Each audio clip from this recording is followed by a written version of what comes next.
Welcome. All right. Okay. I'm ready. Oh, sorry. I was just trying to say I'm ready when you are, and then you were actually started, so I guess you're ready now.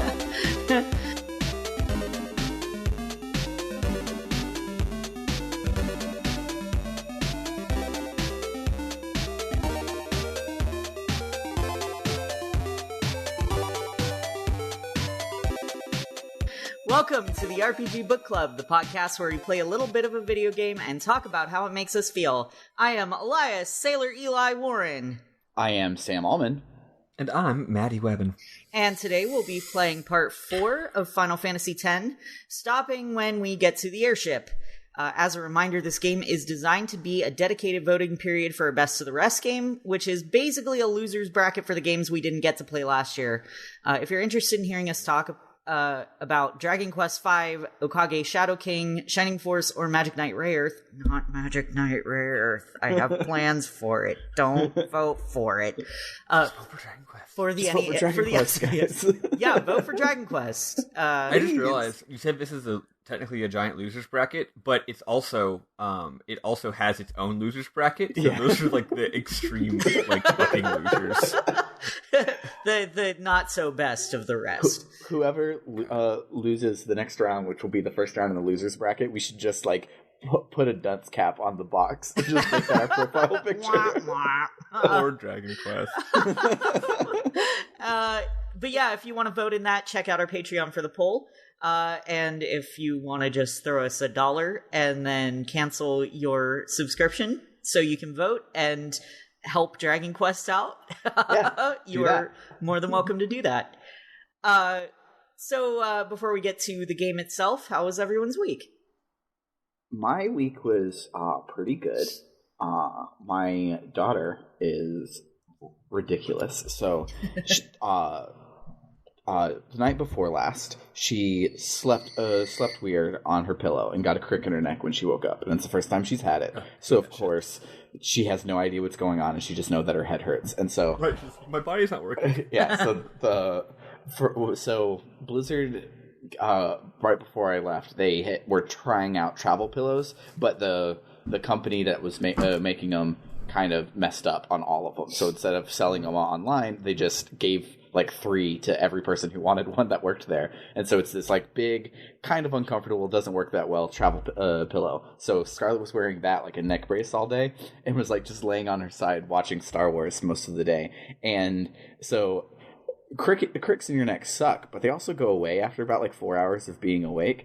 So me and Summer knew that Scarlett was faking it the whole rest of the day. And oh my god! Like she'd be laying on the bed watching something. I'd be in there with her, and then I'd like get up to go do something, and she would be bored and want to come see what Dad's doing. So she would like wear it like a neck brace and like hold it to the side like she has a cell phone on her ear type thing, and it just waddles in there to lay down. Then like when you're laying down like on her belly, it's the neck brace isn't doing anything. Like it's not supporting her head whatsoever. It's just a necklace. And so she's just sitting there like drawing on the floor with me, and I'm like, I know that your neck is fine. Like look at you right now. And it was a mess all day. And so this morning she gets up and everything is fine, and then she finds the neck pillow where we had hidden it, and then she's suddenly like, my neck hurt bad. And I'm just like, you little kid. And it's Kid rules. She's great. I love her so much. But yeah, that's what I was doing this weekend. What about you guys? I'm not going to talk too much about my week. I had a very rough week. Mental illness sucks. Yeah. Especially when you have a combination of them. You'd think that anxiety and depression would somehow counteract each other. No. But no, they compound, and it's awful. How that happens. And so I'm anxious about dental issues that I have, and I've been just feeling lonely and depressed in general, and that's been my week. You know, there's this great clown in town named Pagliacci. You should check him out. Cheer you right up. Great, thanks. But doctor, I am Pagliacci. That's like, I saw a really good riff on that yesterday on Twitter. It was really good. My week's been interesting. I Officially, I'm coming out at work on Friday. Yay. By which I mean my boss, who already knows all this stuff, is talking to some of the people in her like boss meetings today about it, and then on Friday she'll be calling and emailing my various clients. I'm a tutor, so they're tutoring. She's going to be calling my kids' parents and letting them know. And then by Sunday will be my first day where I'm out because I don't work on Saturday.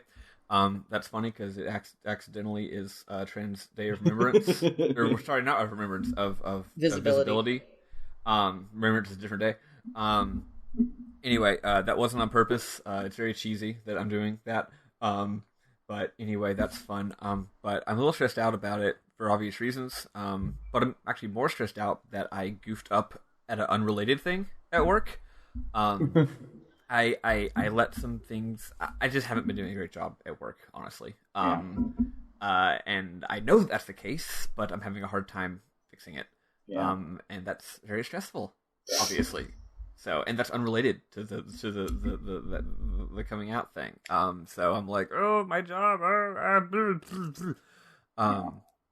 Other than that, everything's great. I've been staying up too late playing the new From game because I'm stupid, and it's real good. It's dummy good. It's dummy good. Well, that's the thing, is in the game your thighs are dummy thick, and the half of my ass cheek definitely keeps alerting the fucking ninjas, and they keep killing me. It's bullshit. It's bullshit. Anyway, yeah. So yeah, let's take a look at this damn game. Yeah. So when we last left our heroes, they were in the middle of a forest and had just had they were going to Makalania Temple because our girl Yuna said that she's going to marry our boy Seymour. Mm-hmm. And he probably, almost definitely, murdered his dad. Yeah. We'll find out whether or not he actually did murder his dad. He did. In like 10 minutes. Or 5 minutes, really. Yeah. Yeah. So anyway. In the Discord, when I started playing, like I booted it up like for 5 minutes. I'm like, we sure did stop at a climax this week. Yeah. Like, we find out immediately what's going on there. Yeah. It's very obvious why I originally wanted us to stop at the desert. That was a dumb choice. It was too much, but like, yeah, you'll see. It's very clear why, because of how dramatic it all is. Yeah. Anyway, so you just got out of the forest. You go to another one of those little stores where you can stay at an inn and stuff. And nothing really happens there. And then you start. Like, it was weird because like I walked into it to say save or whatever, and like everybody comes out of Titus and sets up shop, like hanging around, and I'm like, oh, this is a hangout part. Like, what are we going to learn about everybody? And basically everyone's just like, when you're ready to leave, let us know. I'm like, why aren't you just hanging out in Titus's pocket like you're supposed to as a party? Every time they get to an inn, they have to chill for a little bit. Anyway, so you leave. Oh yeah, also the Chocobo Knight guy, the little one, not the girl who's mean to him, but like the sweet little guy. He's being all sweet, and but he's also like, she left me behind. What the heck? I'm no good at being a knight. And basically, you can tell him, what if you tried being a Chocobo breeder instead of a knight? And he's like, that's a great idea. Maybe I'll do that. Excuse me. So is there Chocobo breeding in this game? No. Not for the player to do. Good. Yeah, I didn't Although want there is a more big things. Chocobo racing minigame. You'll see that in a few weeks. Yeah. Anyway, so we're now at the ice level because it's a video game, and we run into Trommel again. Trommel's all like, "We've been expecting you." Seymour says if she marries Seymour, she still wants to keep pilgrimaging. Would that be allowed? Trommel says, "Yeah, sure."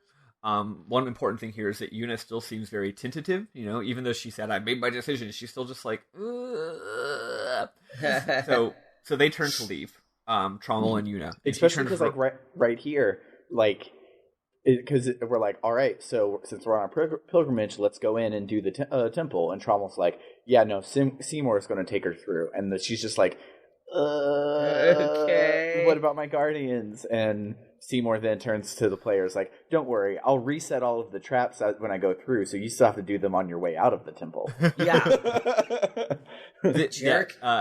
Yeah. Anyway, so then she turns around to look at the party as she's leaving, like, and Arn's like, it's cool, we're behind you, we're good, you know?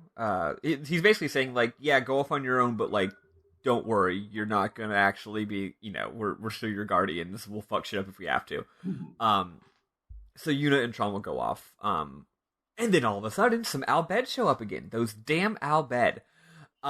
Those sandblasted grease monkeys. Oh, yeah. God, so racist. They encircle Sorry, it Yuna. was a heated gaming moment. Oh my god. Yeah, Waka's about to have some more heated gaming moments.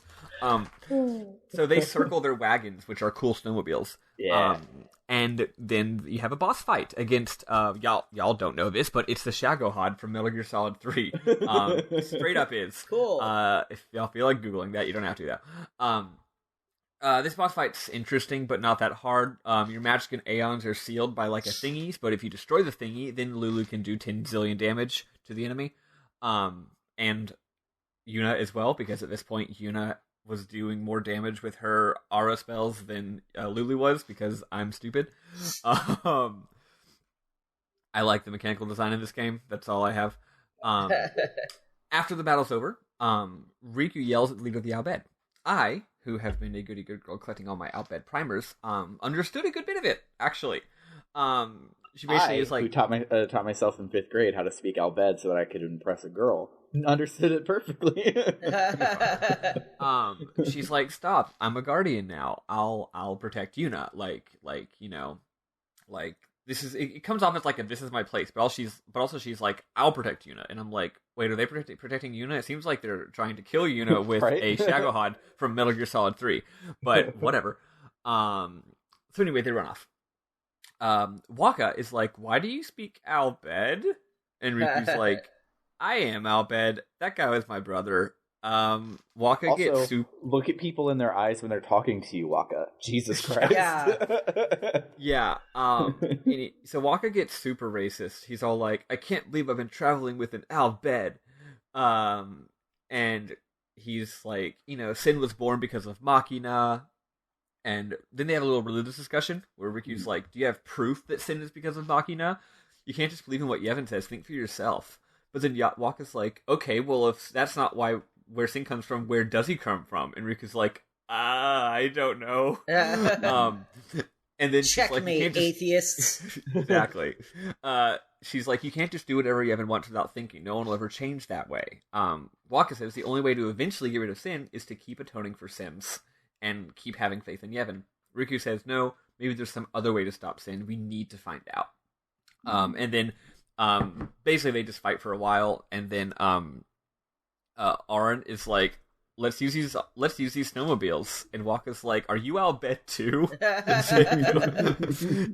No, Waka, he's dead. He's got a different twist. He's all dead. Because you're stupid. He's all dead. He's all dead. Tidus defuses again. He kind of yells at Waka, and he's like, dude, you liked Riku just fine before now. She's the same person. Just calm the fuck down. And Waka's kind of like, ugh. But he does calm down. Yeah, geez, it's not like you found out she was trans. Yeah, seriously. So they ride on their automobiles, and Goku asks Lulu if she has a crush on Riku. That's not literally true. He says something like, "What do you?" But it is weird though. He's like, "So Lulu, what do you think of Riku?" Like he says it the way you ask if you're trying to set some people up. Do you like her? Yeah, and Lulu's like, I mean, she's fun to be around. And Goku's like, anything more than that? And I'm like, what are you doing, man? He's trying to see if she's racist too, because she is a follower of Yevon. Yeah, no, of course. And then Goku says that, quote, she's just another Al Bhed to Waka. Then he says, not actually in quotes, he's dumb. I bet it's because of Yevon. Lulu reminds him of the whole Chapu thing. And Goku realizes, oh, fuck, once again, this is my dad's fault.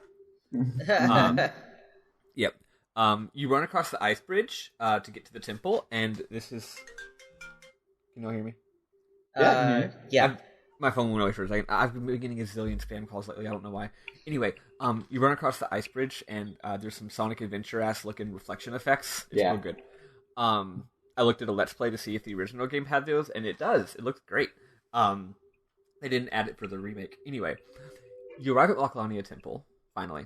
Shalinda's there, because everyone's on this road trip together. And she's like, yeah, Yuna's already in the Cloister of Trials with Seymour.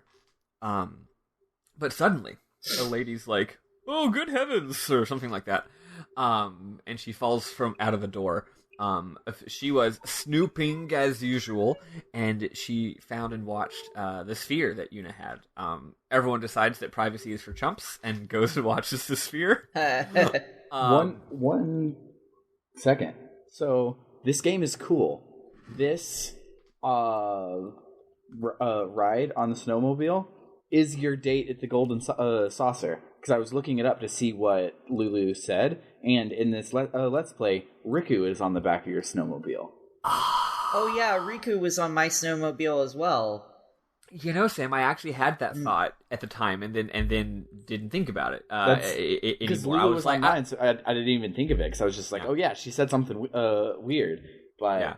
Well, I didn't think to myself, what if it's variable? I just thought, why is he with... I did think, why is he with Lulu? That's an interesting choice, you know, for the person that he just decides to ride with. You'd think he'd be riding with, I don't know, I didn't even realize that he could ride with someone else. Yeah. Okay. Because I had Riku. Yeah, and we had Lulu. That's crazy. What happened in the Riku conversation? Do you know what they talk she about? talks about how she's related to Uni. She calls her Uni.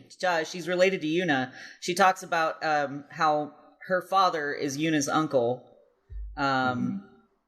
She says something about... She actually says something about the sacrifice that the summoners make. And Titus is like, a sacrifice? What sacrifice? And she's like, oh, nothing.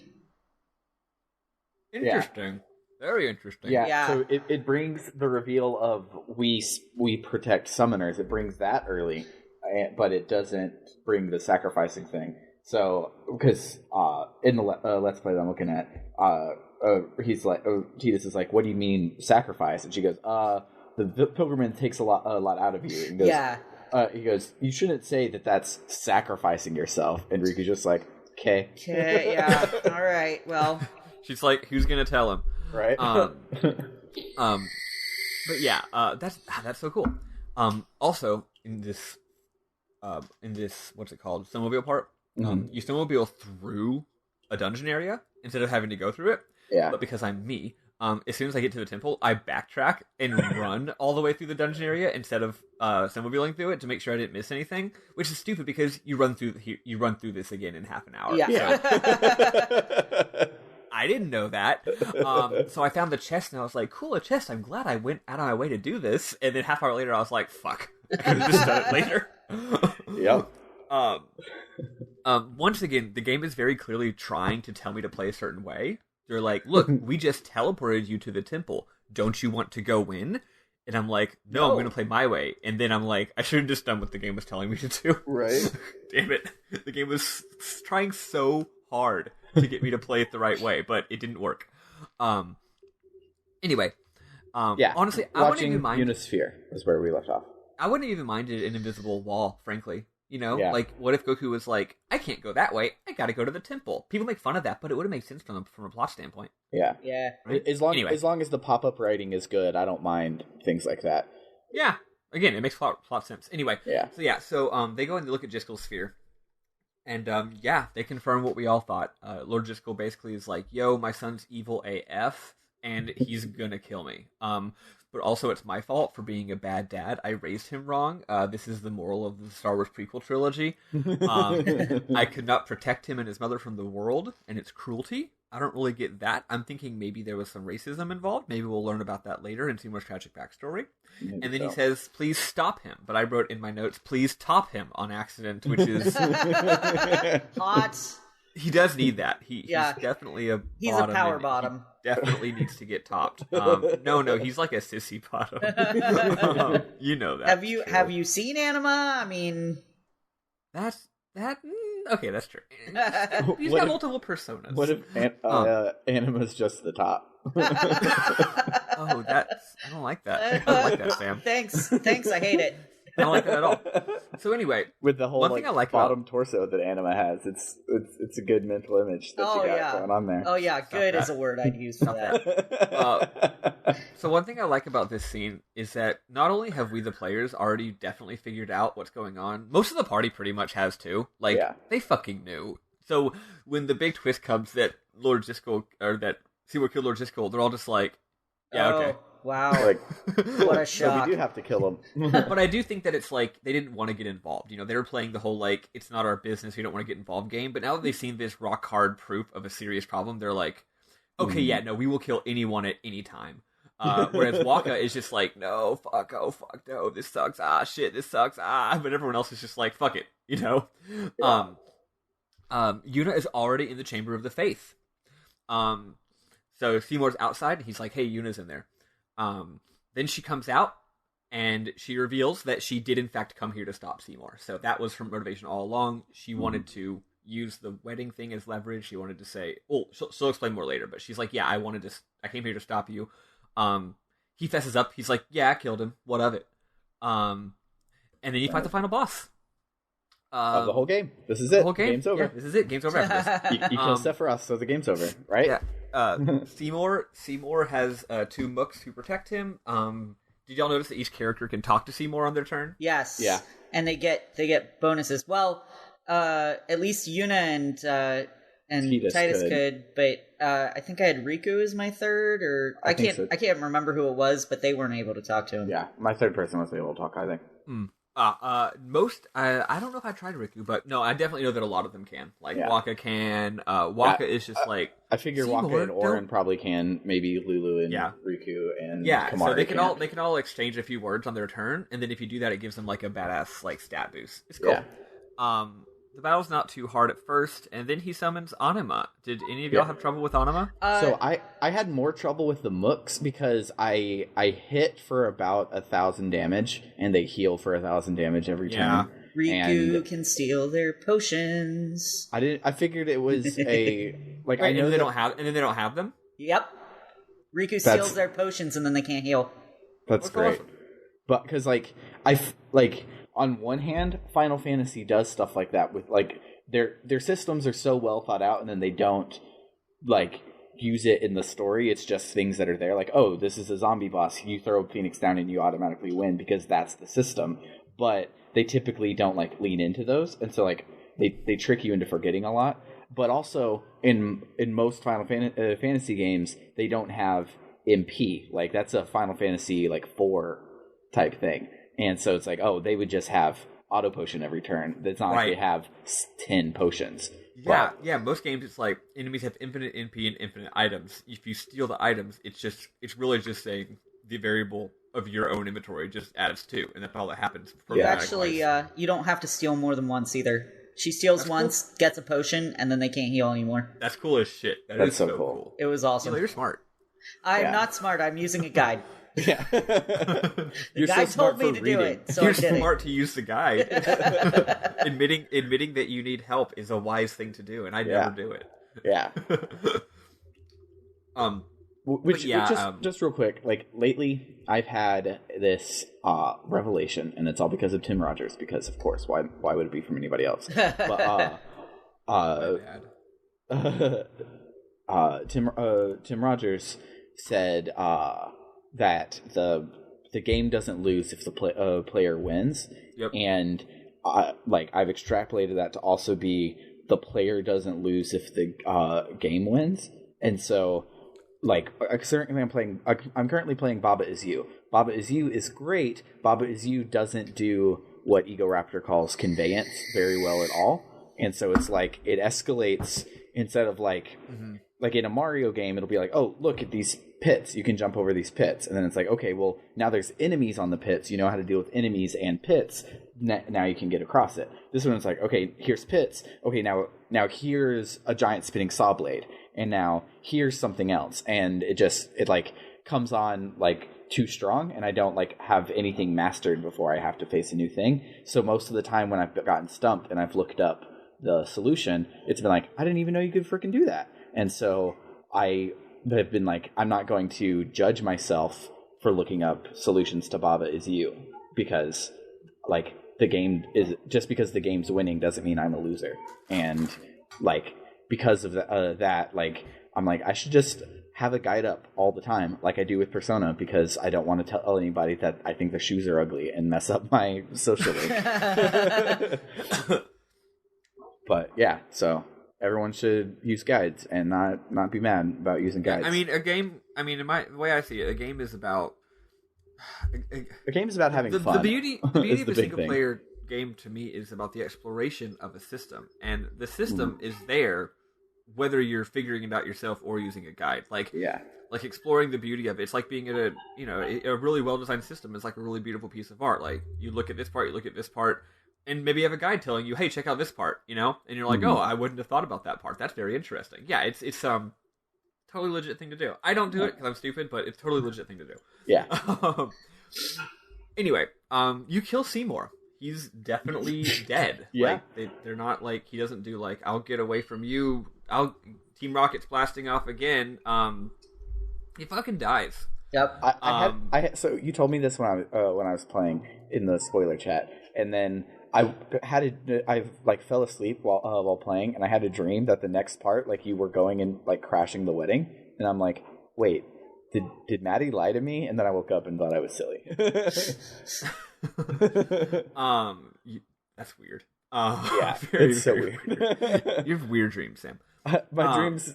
So lately, reading has put me to sleep like so bad, and all of my favorite games require reading a fucking novel because they're JRPGs. Reading definitely puts me to sleep. I get that. And so lately, I've just been like cozy and playing, and then I'm out like a couple cutscenes in. Mm-hmm. So we all thought Seymour was gonna be the final boss, but apparently we just killed him. So Trommel shows up. And it's like, okay, wow, rude. Goku's like, but he's the final boss. He's bad. And Trommel and co. Take Seymour's body away. And then the party freaks out for a bit because they murdered the president. Now you gotta do. They've probably sparked an international incident. Probably. They also may or may not have done a hate crime. Yeah. So now you gotta do the cloister. Yeah, you thought you were getting away from the cloister. You didn't get away from doing the cloister. You still gotta do it. So what I love is you run out the door that you came through, which means canonically you're doing literally the puzzles twice. Or they were solved for you when you went. I legitimately think that it's like I said before, where it actually is some kind of like Star Trek holodeck thing. Like, so like it's just.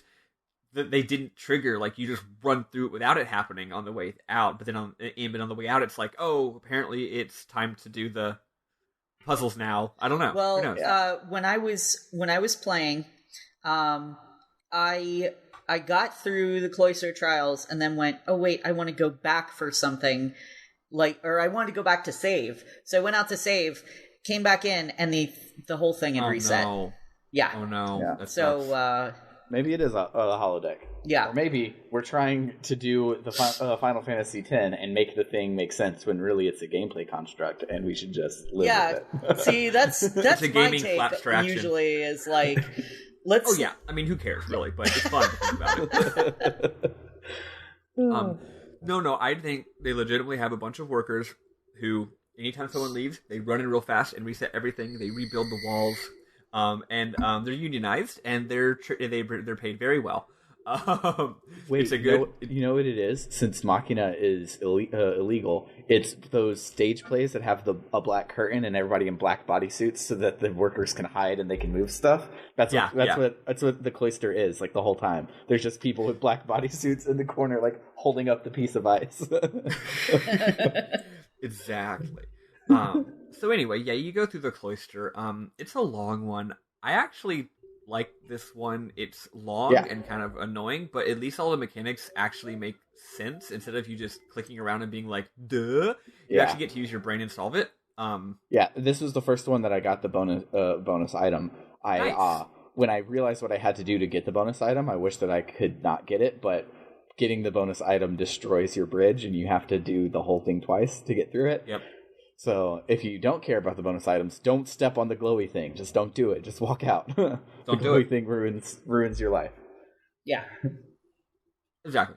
Yeah. So anyway, you get out of the cloister, and Trommel is there, and he's like, y'all killed the fucking president. Y'all did a hate crime. And they're like, but he was bad. We're gonna go to Bavel and tell Lord Mika about what's going on. And we'll show him the Jiskel Sphere. And Trommel's like, you mean this Jiskel Sphere that you just left laying around? And they're like, what you do with evidence of treason. And they're like, he's like, I'm gonna shatter it. So he shatters it. And then they're like, Arn's like, okay, we gotta run. So you run the fuck away. You backtrack all the way back to where we fought that boss earlier. On the way there's a lot of scripted battles. They do that thing where an actual enemy on the field runs to try and catch up with you, and as soon as he catches up with you, you have a battle. I always like that. I think it's cute. But then later, you actually have just regular random battles as well. Eventually, you fight another boss, which is a Yeti thing. It's just I guess it's like maybe one of the few examples in this game of just like we needed a boss here kind of thing. Yeah. The boss itself is basically just, I hope you made sure that Yuna got Isuna, because you're going to get one shot if you don't. Yeah. This battle also taught me, pro tip for y'all in case y'all aren't trying this, Auron's move, Threaten. It's fucking great.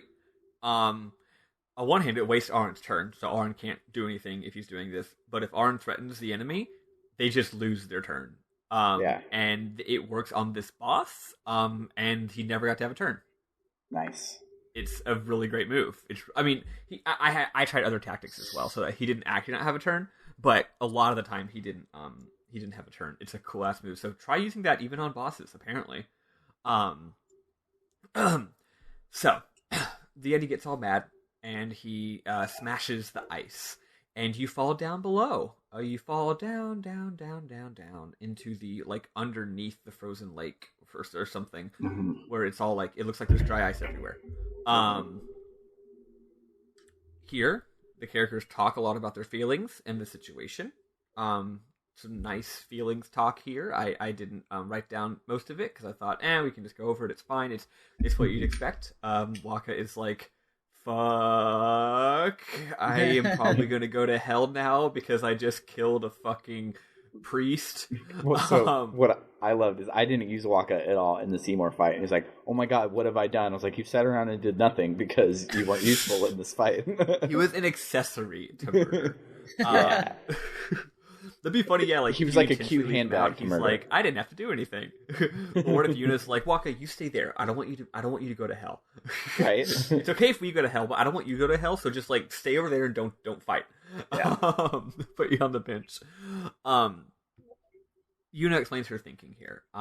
She wanted to convince Seymour to turn himself in return for marriage. I guess she correctly, I think, saw that he was outrageously horny and thought maybe his horniness would override his evilness. She misjudged. His horniness did not override his evilness. Apparently he didn't say anything to her, though, and at this point she's wondering if it was even worth it. She says that she regrets not telling the rest of the party. She's sorry. None of what she did was worth anything. It was all a big fuck up. Auron's like, it doesn't matter. We can still go on the pilgrimage. Yuna's like, but why would they let us go on a religious pilgrimage when I just killed a fucking pope? And Auron's like, well, it's the faith who give us summoner power, not the church. This has not been addressed, by the way. Every time they say faith in this game, they're saying capital F-A-Y-T-H. Faith they're basically like ancestor statues. They're former summoners. And they're sort of where Aeons come from, but they haven't really hashed it out yet for the player. They just sort of dropped here and there what it is. There were some NPCs all the way back in Besaid that said what it was. So anyway, it'll become more clear. It definitely ends up being a thing later. So it turns out the church doesn't give a summoner power. You get it directly from the faith. So as long as the faith continue to give Yuna the summons, they can continue the pilgrimage. But Yuna's as long as you go to the faith, you can move mountains. exactly. Or at least go through Mount Gagazet, and hopefully defeat the boss at the end. That's from the Bible. They do agree that they're like, we gotta go to Bivelle first. We gotta talk to Maester Miko. We're like literally like fugitives on the run. We should probably sort this out, and in order, especially because everyone we ever know is also walking the same exact road with us, so we're going to run into people. It's kind of a big deal. We don't want to leave the group. We're gonna have hella FOMO. We got to see what the Chocobo cops are doing. Like, Shalinda's real cute. Yeah. So Auron's like, all right. Then there's a weird little scene where you learn that Jecht used to sing the hymn song. There's this hymn song we keep hearing anytime we're in a temple or other places. It's a really beautiful song. It's so good.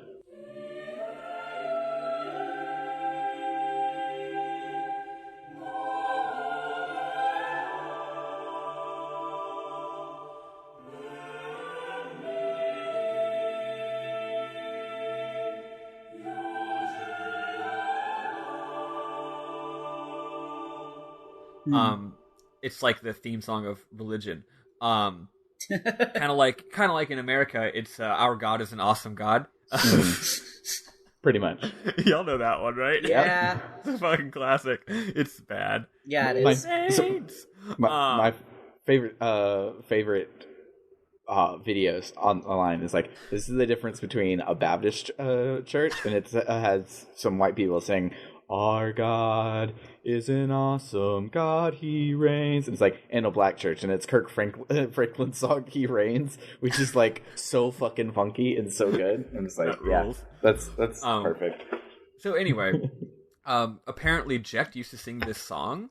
Here's the thing: he sang this song when Tidus was a kid, before he got taken to Sphera by Sin, which makes no fucking sense. Nope. I even know what some of the twists are at the end of the game, and I'm not actually sure how this makes sense. So hopefully we'll find out. And they make a big deal out of it. Tidus is like, I know that song from the before times, and it's like, wait, from the long ago. Is this also a Do Good at Blitzball song?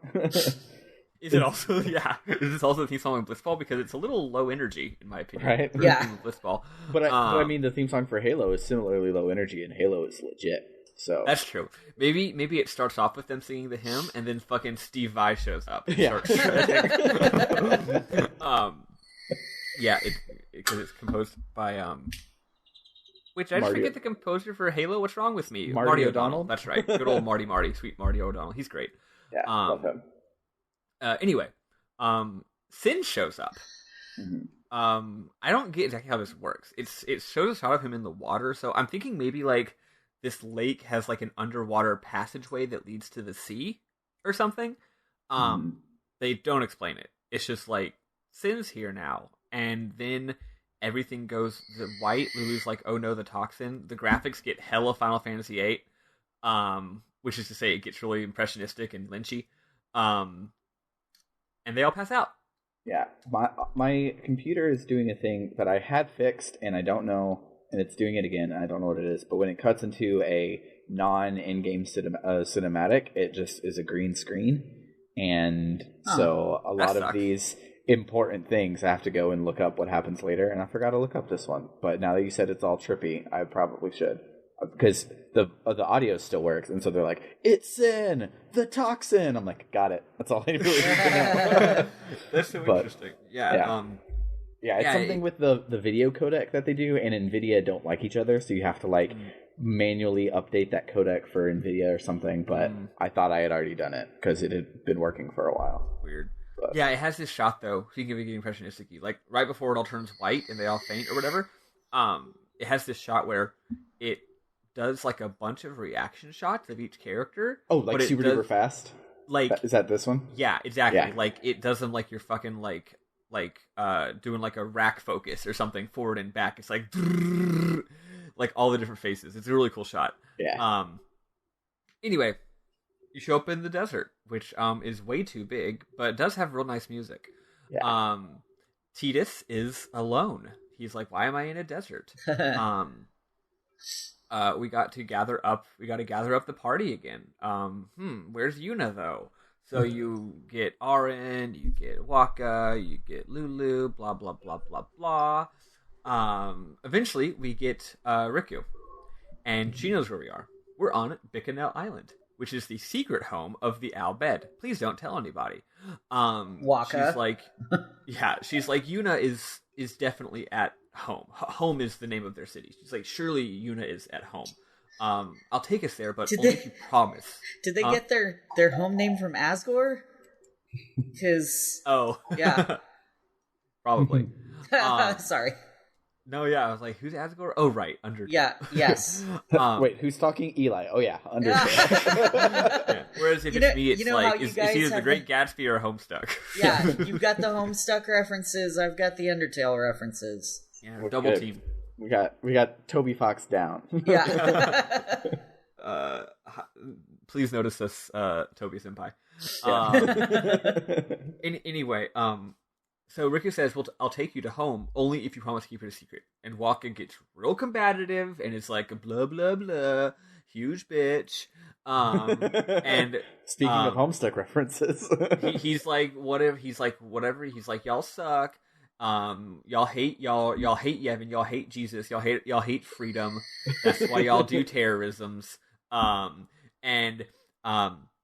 Riku's like, no, we don't like Yevon for legitimate reasons, because they drone bombed our country. No, it's because Yevon did something really bad to them in the past. She doesn't say what it is. At this point, Goku gets legit frustrated with Waka's shit. Like, at this point, anytime Waka's being racist, Goku's just like, shut the fuck up, let's go do the goddamn dungeon. Mm-hmm. And it works. It's great. He's a good boy. Yes. So, you go through a really long dungeon that's just a big open field. I guess if you made a beeline in the direction that the big blinking arrow tells you to go, it's probably pretty short, but I didn't do that. Yeah, I went through it, like, just directly. Like, I could tell there was a lot of stuff that I was missing around me, but I did not care enough. It's like, as cool as the systems are, when we talk about the systems, we specifically are talking about the sphere grid. The sphere grid is great.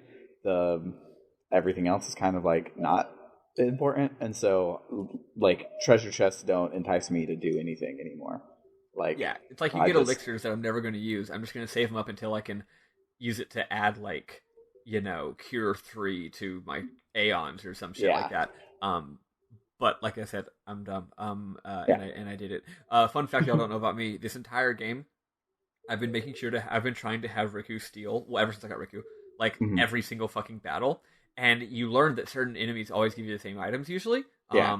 And certain enemies give you high potions. So at first I was thinking, I'm going to avoid the enemies that give you high potions, because that's not a valuable item. Then I realized I needed 99 high potions to teach an Aeon Cure. And I was like, well, better start stealing those high potions. Because for a while, the shops don't sell them. Yeah. Now they do. But by the time I got to the first shop that sold them, I already had 99. So, yeah, which, speaking of steal, this is the first time in the history of Final Fantasy that I've enjoyed the steal mechanic.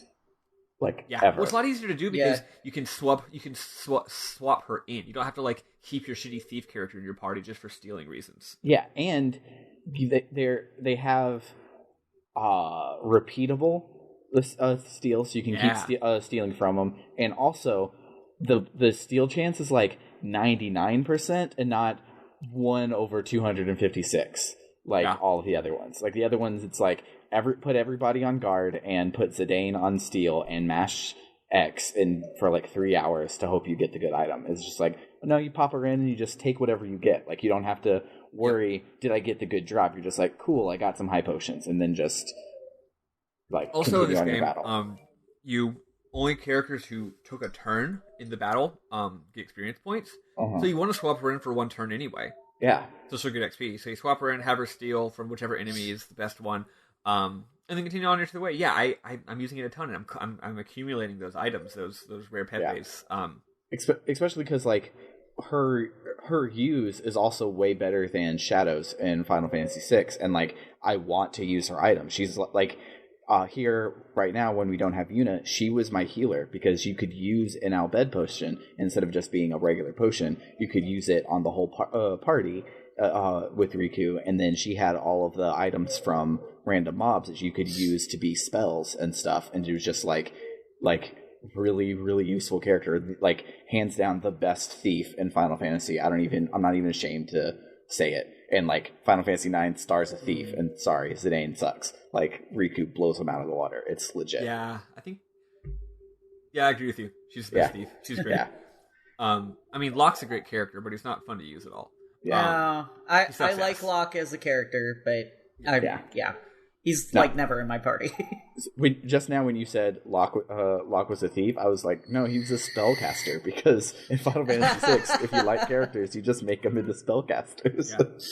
Yeah. On one hand, I'm excited to get Mug, because Mug it's steal and attack at the same time. On the other hand, I'm like, wait, Riku does shit damage. Why does it matter? Yeah. But if she's not using her use or something else, she really sucks. But because her use is so good and well-rounded, it's legit. I don't ever use them because I'm hoarding them. But I pumped her up with some useful spells. She has Curaga now. Nice. She got Curaga before Yuna did. She has Curaga and Kimari has Cura, so I use whichever one is more necessary in the moment. Yeah. So the more you tell me about this expert sphere grid, I'm like, why did people like enjoy this game in 2001? This sounds like a silly place. I actually low key. Well, no, the original game didn't have the expert sphere grid. They added that later. No, I thought the big thing was that the International Edition simplified the sphere grid because it was too legit. No. The International Edition added the expert grid. Oh. Yeah, y'all are playing the original. I'd heard that completely backwards, but y'all are playing the original. They add International Edition. Were like, what if we added this stupid thing? Also, I honestly, real quick here, I love the expert grid. It is adding to my enjoyment of the game immensely. However, I think it is very much designed for people who have already played the game. Yeah. Like, I've already played the regular game. I already know what these character builds are quote unquote supposed to be. So therefore, I can fuck around with the expert grid. It's not just that if y'all were doing it, y'all would fuck up. It's not even that. It's more that you wouldn't necessarily be able to enjoy it. You might be too scared to experiment. You wouldn't know how to experiment. You wouldn't know what some of the different abilities are. So it's I like that it's good, but I also it's like too bad it's not actually a replacement for the original. Because I don't think it would be a good thing to do if you haven't played the game already. Yeah. But yeah, it's tight though. So anyway, you go through. Okay. So the difference was, not to cut you off. Oh, what's up? I was trying to skip it. So I looked on the Final Fantasy wiki. The standard grid is a simplified version of the original grid, but it's like from where do those numbers go? The original was 828 nodes. The standard has 860 nodes and it's rearranged a bit. So it makes it, because like I had heard that the standard grid put people more in their traditional class roles, and the expert grid doesn't do that. And they said that the standard grid added that from the original grid, but it was just like a shuffling and not necessarily a complete so they change. redesigned the original grid to be better, but not any huge changes, and then also made the expert grid. Yeah. Okay. Yeah. So y'all are playing not a different concept from the original, but just a better version of the original concept. Yeah. Gotcha. Cool. That's interesting. That makes sense. Yeah, that's cool that they took the time to like, this could have been done a little better, you know? Yeah. It's like, it's crazy tuned on the standard grid. Like, I don't even like notice the fact that I'm not leveling up anymore, because like I thought that would be such a weird thing to not have levels in a Final Fantasy game, but it's like I'm like on par or better than the monsters around me, like constantly, and it's fine, and it's like perfectly tuned. Like right when I'm just like, man, like Cure does like 800 and I'm starting to get characters with like 2000 where like a Cure isn't doing it, boom, I got Cura, and it's just like, it's like hella paced, which is insane for something to be so non-linear, but still like perfectly in tune with what's going on. And that's how I feel about the expert grid. The expert grid, honestly, it's brilliantly put together. Like, where they put some of the crossovers, like where they put the intersections between like Yuna's and Lulu's, or whatever. Like how do they design this whole thing with all these different characters, all these intersections, and like it must have taken a lot of work to get it all flowing proproperly. It's brilliant, but it can't be fully appreciated unless you've already played the game. So yeah, maybe that's the reason why it took so long to get the HD is because they started in 2001 and then they took until 2014 to come out on the PS3. It took 13 years to get this right. We can't figure out if we're going to put the strength up node here or one node away here. We're not sure. All right, we'll push it back another 6 months.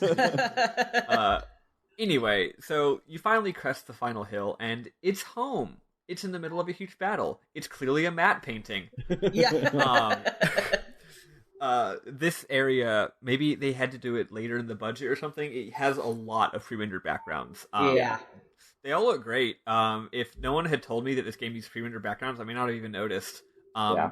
Here's how you know. When you're just in an area, you might be going through so quick you don't notice. But you'll notice if a cutscene happens and there's no camera angles. Yeah. That's how you know. Oh, they couldn't do camera angles here. So it's just the characters moving around and talking with voice acting as if it was a PS1 game. Right? Yeah. That's how you know. Anyway. You also can tell, like, foreground objects, you can kind of see the pixels there a little bit. That's how I tell. Yeah, I mean, once you notice it's happening, you can tell on every screen. But like, there's a few big giveaways. Yeah. Also, things move in a more jittery manner because they're not actually moving. Anyway, so it turns out that the Yevon sent like a Guido hit squad to attack the Albed with lots of fiends. Question: how the hell did they know where this was? And how the hell did they mobilize these troops across half the world? And since the time it took you to get magically transported there by Sin, how the hell did any of this happen and make sense? To the second question, I think that it is implied because I played a little bit ahead, so for various reasons, I think it's implied that perhaps some time has passed. Okay. I'm not talking like a month, but I'm saying like maybe a couple days or something. Like you could have been, Sin magically transporting you. You could have been out for a few days, or like inside of Sin for a while. You know what I mean? Yeah. Something like that. After how do they know? I don't know. Later, it was just the point of the thing. It's like we stay here because we're safe from the grotto, and they don't know where we are. And then you crest the hill. It's like, well, shit. Later, you do find out that there are ways to magically track people. So maybe that's it. But. I don't know if they ever explain it, but there is a very obvious explanation that happens a little bit later that could potentially, if you use your imagination, be the reason. Okay. But yeah, it is kind of goofy. So anyway, they're attacking the Albed. They're trying to fuck them up. There's this dude named Keikaku shows up, and he tells you some lore. So you learn the lore all according to Keikaku.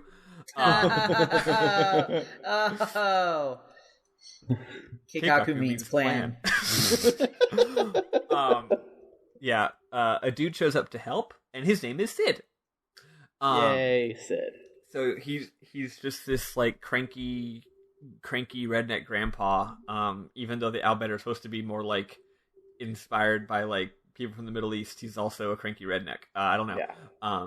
It's a land of contrasts. I was about to say that he's my least favorite Sid, and I remember what the one in Final Fantasy VI wears. So never mind. A literal like condom on his head. Yeah. Like never mind. Final Fantasy VI is good, but not everything is good. Yeah, not everything is good in that game. Hot take. The best Sid is, I know this is a normie opinion, but man, the Sid in FF7, he's great. Sid in FF7 is great. Both Sid and Cindy in 15 That's are true. Spectacular. 12 also has two Sids, and they're both fucking great. Yeah. There's Sid and El Cid. It's Sid with a... Never mind, I'm not going to make any stereotypes there. I was about to make similar stereotypes. Wow. Heated gaming moments, guys. Heated gaming moments. So anyway, you go through a small dungeon. There's some scripted battles and some random battles. Sid tells Riku over the intercom that they're going to blow the fuck up out of home with all the fiends. They've got to get to shelter. They got to get underground to the bomb shelter. Not to the bomb shelter. To the summoner shelter. Well, yeah, he doesn't say that either. He just says, get underground and blowing the place up. Right. Oh, I was using bomb shelter as metaphorical to not die, right? Oh, I was just lumping, like, they happened so fast I didn't even realize there was, like, a separation there. Oh, yeah, I think maybe it's separate. Anyway, so Riku shares that the Albed used to live together a long time ago on an island, but then Sin destroyed the entire island, and they got diasporaed all over Spira. Riku's dad, Sid, is the leader, and he brought all the disparate people together to create a new home out of Machina. They used Machina to build this place, but at this point, it's done for. She's like, shit, this is the end. We gotta blow it all up. So the design of home made me think that this was going to be fucking Balam Garden and that be the airship here in a second, because it kind of feels like they're like, oh, abandoned ship, and it's made out of Machina and all of these things. That there should be like, nope, we have liftoff and just take the whole town, but that's not what happens. That would have been tight. Yeah. And also it's in the desert, so it could have burrowed. It could have been like an FF6 reference. Yeah. But no, it just gets blown the fuck up. Yup. Yeah. So, yeah, here's what we've all been waiting for. The other shoe dropped. There's been a number of shoes that have dropped in this game, but this is another shoe that's going to drop. Y'all guessed it a few weeks ago, but then I think y'all kind of... Oh, I don't know if y'all forgot, but y'all didn't mention anything about this concept last week, which is interesting. You find out the truth, which is that Yuna's going to die. Yeah. So Riku, there's this great scene where Riku says, Yuna is in the Summoner's Sanctum, where we keep the Summoners, ... like, you know, because we've been kidnapping the Summoners. And Waka is like, look, I get why you kidnap the Summoners, but you can't do it. Like, it's wrong. And Goku's like, wait, I don't get it. I don't get it? Yeah. Explain it to me, please. You want to keep the Summoners safe. But that's what Guardians are for. Why don't you just trust the Guardians to keep the Summoners safe? And then, in my opinion, there's an incredible scene. The main piano theme song of the game starts playing, and everything goes. It's one of those things where like the music is overpowering all the sound effects and stuff. Yeah. And everyone just kind of looks at him, and he looks back, and they look at him, and he looks back, and at this point, it's like he understands. Yeah. He has figured out the secret. And no one even answers his question. They all just turn and walk down the stairs. Because, they can't face it. They can't say it. He fucking knows, but they're not going to say it, and he's not going to say it. He has finally put all the pieces together. So, the sad music plays. And so, like, not to be a sad stuck here for a second, but, like, this scene, it's so good because like it happened to me. So the day that we lost Sebastian, we're going in for just a normal checkup, and they couldn't find the heartbeat. And so I then was Titus in this moment where like I got it.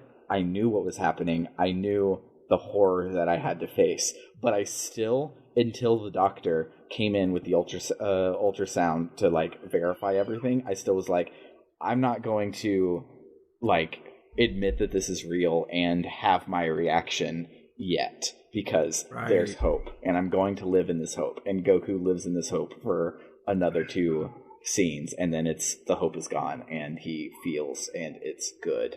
Yeah. This game is good. Yeah, and it's so interesting that like the sad music isn't playing 2 scenes later when he realizes, when they actually tell him, it plays here, because at this point, like you said, he fucking knows, and he's just gonna deny it for 10 more minutes, hold on to that. Just let him have 10 more minutes of hope. Yeah. It's good. So, you get to the Sanctum. Yuna's not there. Donna and Isaru are there. Apparently they're cadets at some point. Turns out there's also knew that Isaru was... we knew that Donna was kidnapped in Makalania. What's his face comes to mind. I was like, have you seen her? That's right. No. Isaru, I feel there was something similar back when we first heard about it, but I don't probably. So anyway, there's also lots of dead Albed. A lot of Albed died protecting them. Now they're all dead. Yes. I'm here for the jokes. This is why they keep me. So clever. So here's where they really reveal the twist. Riku reveals that the pilgrimage requires the summoner to die. The summoner obtains the final Aeon, and the final Aeon kills Sin as well as the summoner. Goku says the obvious thing, which is, am I the only one who didn't know this? And Everyone goes, yeah. Yeah.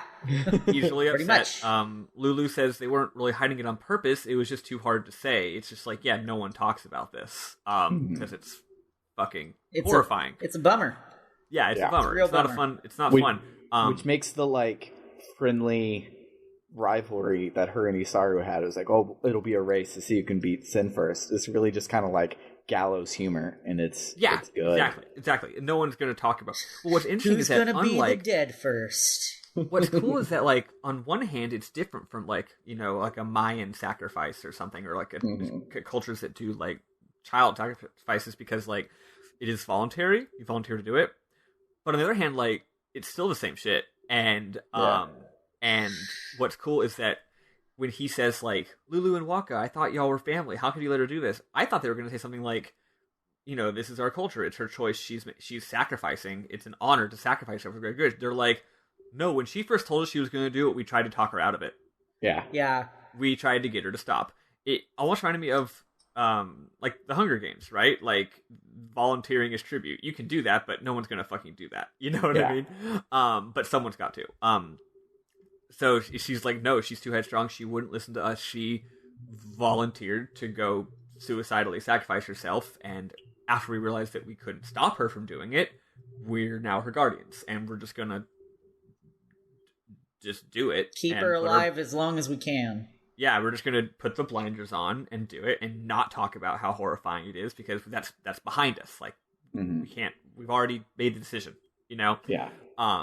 Goku freaks out for a little while. Valifor shows up. I guess Donna summoned him, and he, like, punches Valifor's chest.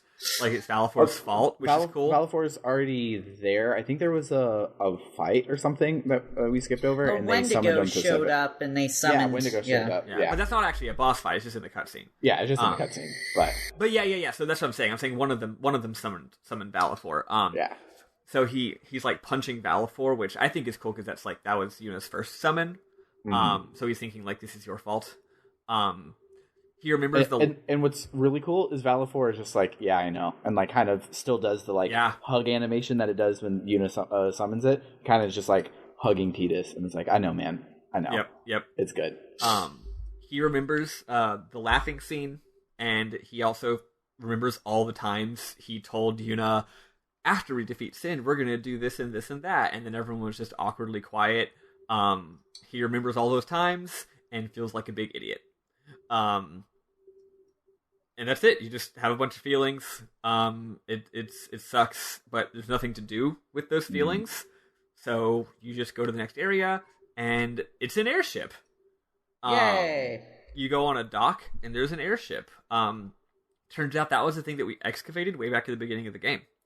So we go into it, and Goku's still extremely upset. He grabs Sid and is all like, "Where's Yuna? Where's Yuna?" And first of all, they're like, "We don't know where Yuna is, but we could find out using technology." And Sid doesn't want to help though. He's like, "What? If you find Yuna, then what are you gonna do? Are you just gonna make her complete her pilgrimage?" And then Sid literally pile drives Goku. It's so good. Yeah, just like it's no big deal, frankly. He's just like, "Yoop," and you're going over my head. Then Goku says that he's committed to not letting Yuna die. It's interesting. He doesn't say we're not going to do the pilgrimage. He's just like, I promise she's not going to die. And I'm like, you can't make that promise. You have no idea if that's possible. Like, you know what I mean? Like you don't have the information to know that you can keep that promise. But he's like, no, I'm a golden retriever. I'm very headstrong. I'm very stubborn. I am committing to not letting Yuna die. And something about Sid he can just tell. So he's like, okay, I believe you. You better fucking keep your word or you'll regret it. I'll kill the fuck out of you. Yeah. The airship takes off. It's cool as shit. It's an incredibly designed piece of technology. It's all blue and silver and yellow and looks very much like something out of Final Fantasy VIII because they have a lot of similar art designers. Then all the Albeds mournfully sing the Hymn of the Faith, which is interesting.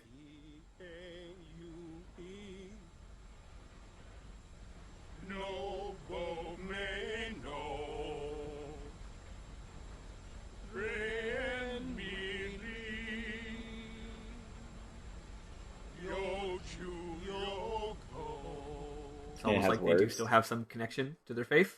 Mm-hmm. And they bomb the shit out of home. No one knows where Yuna is, but they're going to find out, and everyone is sad, and the absolute most Masashi Hamauzu music I have ever heard plays.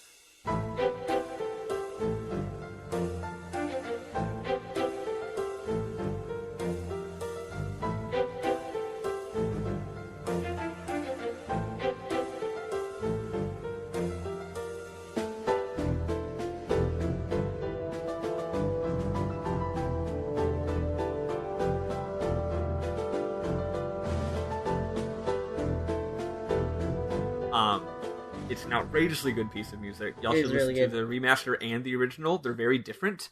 And the original is like top tier video game Hamauzu. The remaster actually sounds way more like the chamber music Hamauzu's been writing the last like 5 years, like as a composer, not his video game shit. It's great. I love him so much. He's my dad. I know I said earlier that someone else was my dad, but actually Masashi Hamauzu is my dad. Actually, no, he's my husband. Never mind. I changed my mind. So yeah, we're about to find out where Yuna is and go and rescue the hell out of her. Also, I will say, about 2 scenes later, or like 1 or 2 seconds later after this, they do officially reveal that that Yuna is Riku's cousin. Okay.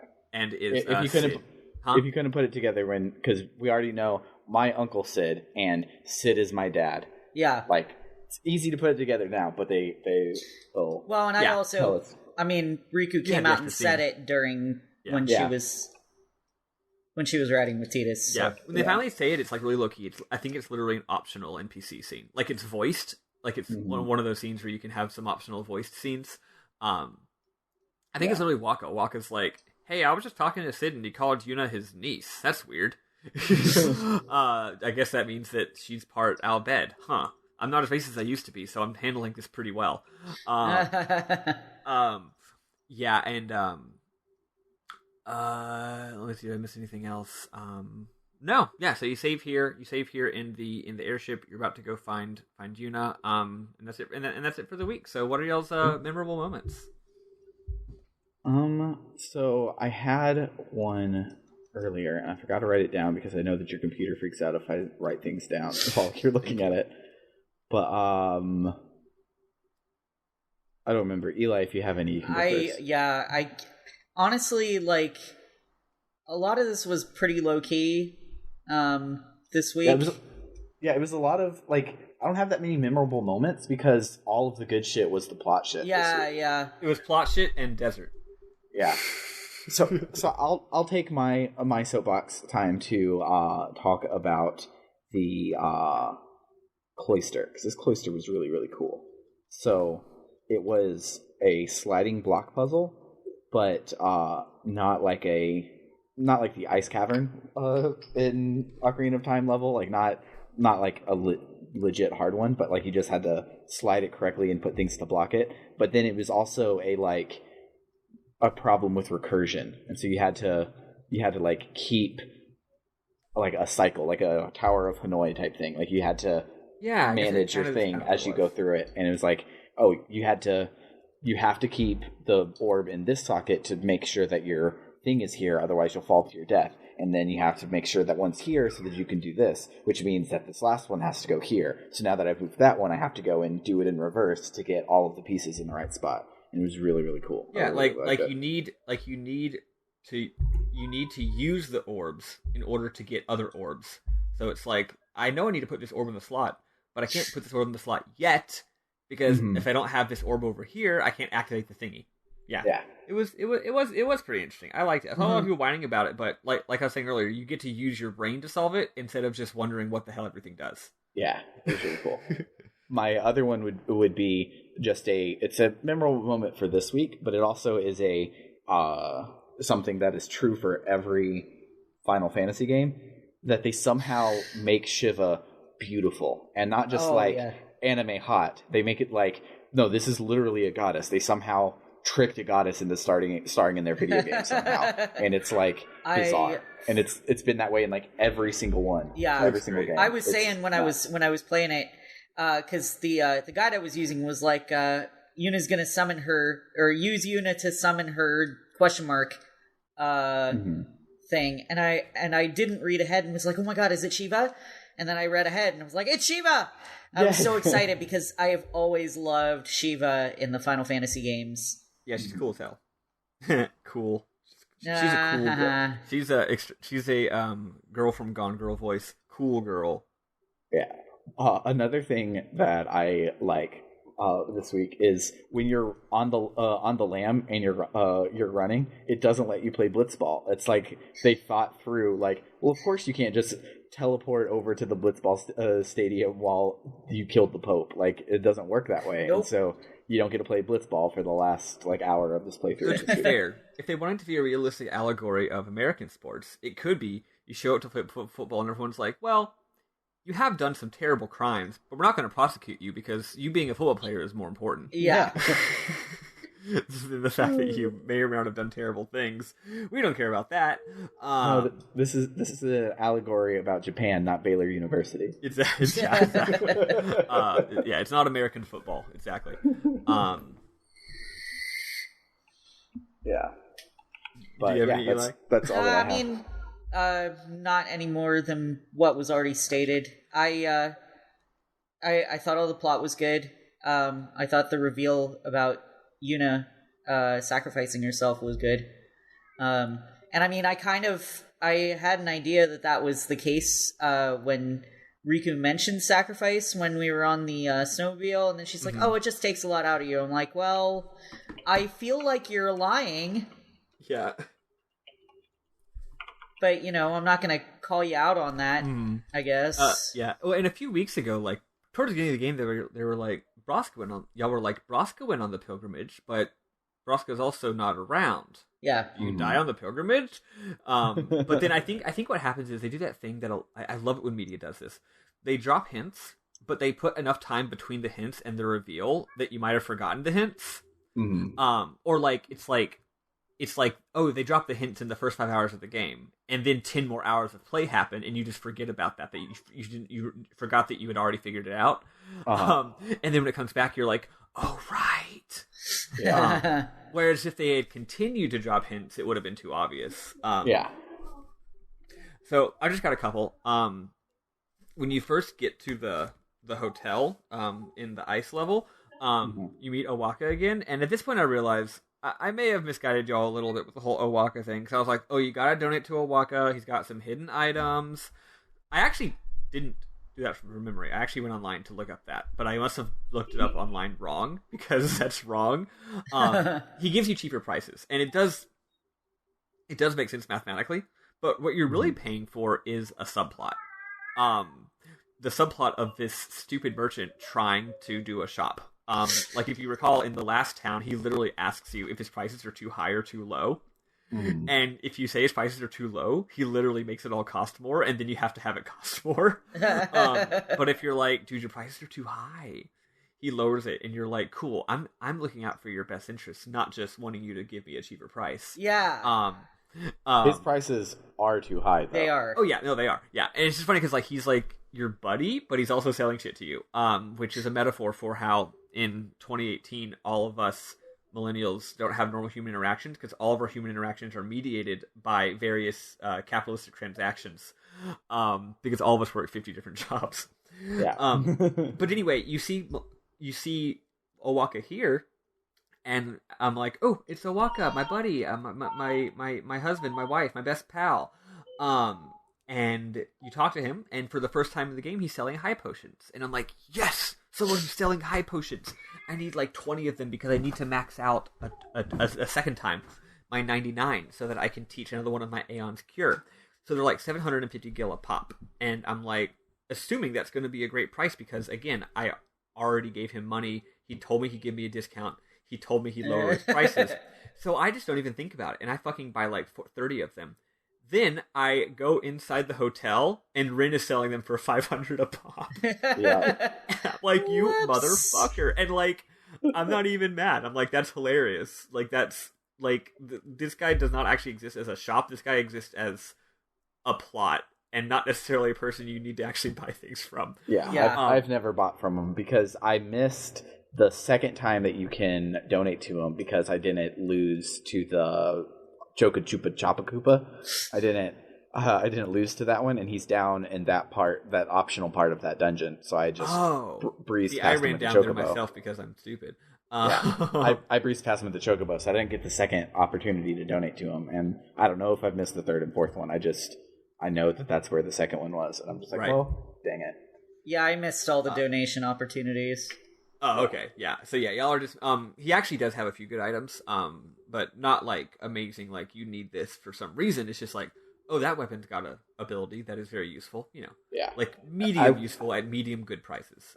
Yeah, I will say that oftentimes I'll go to talk to Ren, and Ren will be like, "Hey, do you want this sword with +3 strength?" And I'll be like, "Yeah, maybe." And I go to Waka, and his has +3 strength and water touch or something. Like, exactly. His usually have like more sub things to them, and that's why they cost more. But also, I could just buy the one +3 strength and then add the water touch to it if I wanted to. Yeah, because you're stealing a million of those water things anyway. Yeah. So anyway, that's one thing I like. Another thing that I like is I have a screenshot here. It's just a simple line. When you talk to the Chocobo Knight guy, and you tell him that maybe he should be a Chocobo breeder, he goes, "Wow, I think this is the first time I've seriously thought about my life." And I'm like, we've all been there. Yeah. Right. Yeah. And then finally, when Tidus is having his conversation with Lulu on the thingy, on the snowmobile, there's a really cool conversation where they talk about sin, and he's basically saying, like, he asks, he's like, can a human become sin? Has that ever happened? Is that like a thing? I'm just wondering, no reason. Mm-hmm. Also, I haven't seen my dad lately, huh? And then Lulu's like, I haven't heard of that. And then T just basically says something like, y'all don't know anything about sin. Like, maybe there's some other way to kill it. Maybe y'all... He basically is saying, like, it's weird that y'all are just all taking this for granted and not really thinking about it. But Lulu's like, look... Sin is an unstoppable god monster. You either fight or you run. That's really all you can do. She's like, you don't have time to think about it. Which I think is real cool. In fact, a little while later, someone, I forget who, some NPC says something like, if we had... when does this happen, actually? I don't remember when this happens. Anyway, there's a lot of scenes in this that I skipped over where characters are just basically arguing about ethics. Like, is it ethical to allow people to voluntarily participate in a ritual sacrifice if it's their culture? That's the thing that happens a lot in America, or in our world. It's like, this country does what America considers to be human rights abuses. Is it human rights to stop them, or is it like cultural imperialism to make them abide by our morals?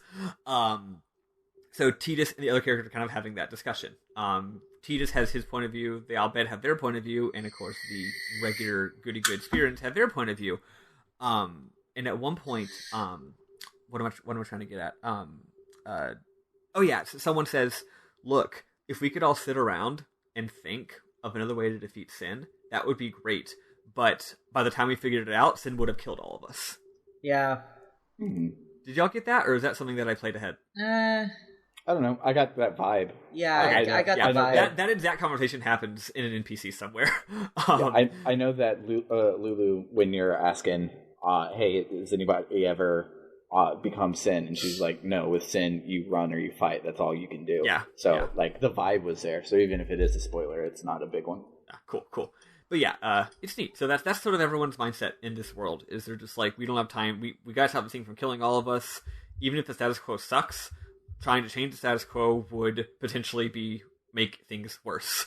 So we have to just accept the status quo. Walker even says at one point, Walker's like, everything's fine the way it is. And Ricky's like, no, it's not. Well, thanks, Hillary Clinton. May America continue to be great. What's that? I said, make America continue to be great. Exactly, because there's no problems in America. Obviously. America's greatness doesn't stop from keep happening. Exactly.